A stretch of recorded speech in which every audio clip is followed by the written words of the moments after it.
Hello and welcome to Louis Times. I am Kangana Sharma, and now let's have a look at today's top 10 news that created headlines.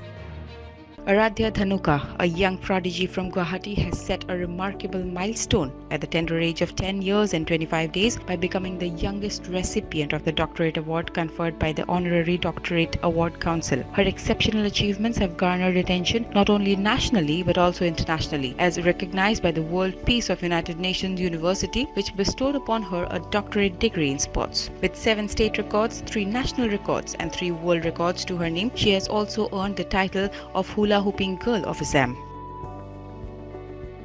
The University Grants Commission has issued a notice to all higher education institutions asking them to refrain from admitting foreign nationals into open and distance learning programs. The notice highlighted the eligibility criteria specified in UGC regulations Annexure 3 that only students residing in India are eligible for enrollment in the open and distance learning programs. People made a beeline to neighboring Assam to buy essential items as the indefinite business shut down to protest extortion by political groups threw normal life out of gear in Nagaland, with the stir entering the third day on Sunday. Amid concerns over certain products of Indian spice makers MDH and Everest, a surge has been reported in refusal rates for spice-related shipments exported by Mahashyandi Hatti, that's MDH Private Limited, to the United States due to salmonella contamination. Over the last 6 months, US customs authorities rejected 31% of MDH's spice shipments compared to 15% in the previous year. The surge's refusal rate over salmonella contamination comes at a time when both Singapore and Hong Kong suspended sales of certain items of MDH and Everest Food Products Private Limited over alleged carcinogenic pesticide detection in spice mixes. An intense exchange of gunfire with security forces, 2 terrorists were killed in the Dera Ismail Khan district of Khyber Pakhtunkhwa on Sunday, GeoNews reported, citing the Inter-Services Public Relations.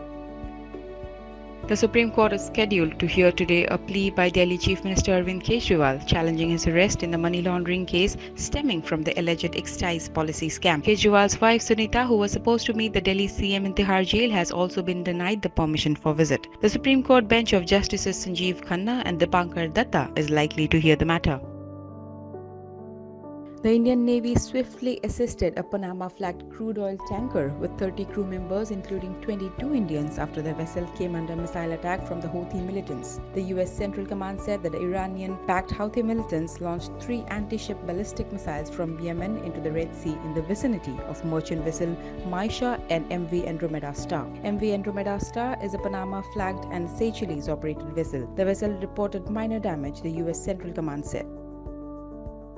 Dubai to have the world's largest airport very soon. Dubai ruler approves a new terminal for a cost of $35 billion. The new airport will be 5 times bigger than the current Dubai airport. The new airport will be called Al Maktoum International Airport and will boast 5 parallel runways, a capacity to hold 260 million passengers and 400 aircraft gates.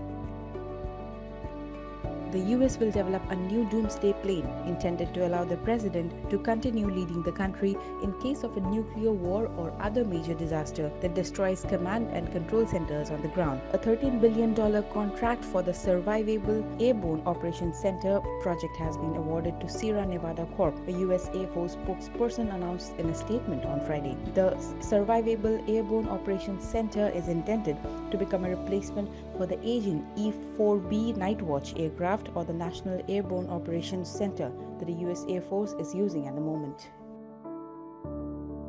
5 people were killed, including an infant, and several others were injured in multiple wild tornadoes that created havoc in the central United States over the weekend. The residents of Oklahoma and nearby Great Plains states woke up to the scenes of ravage and devastations as reports emerged of closed highways, power blackouts, and structural damage. Throughout Saturday night, 35 tornadoes destroyed the area.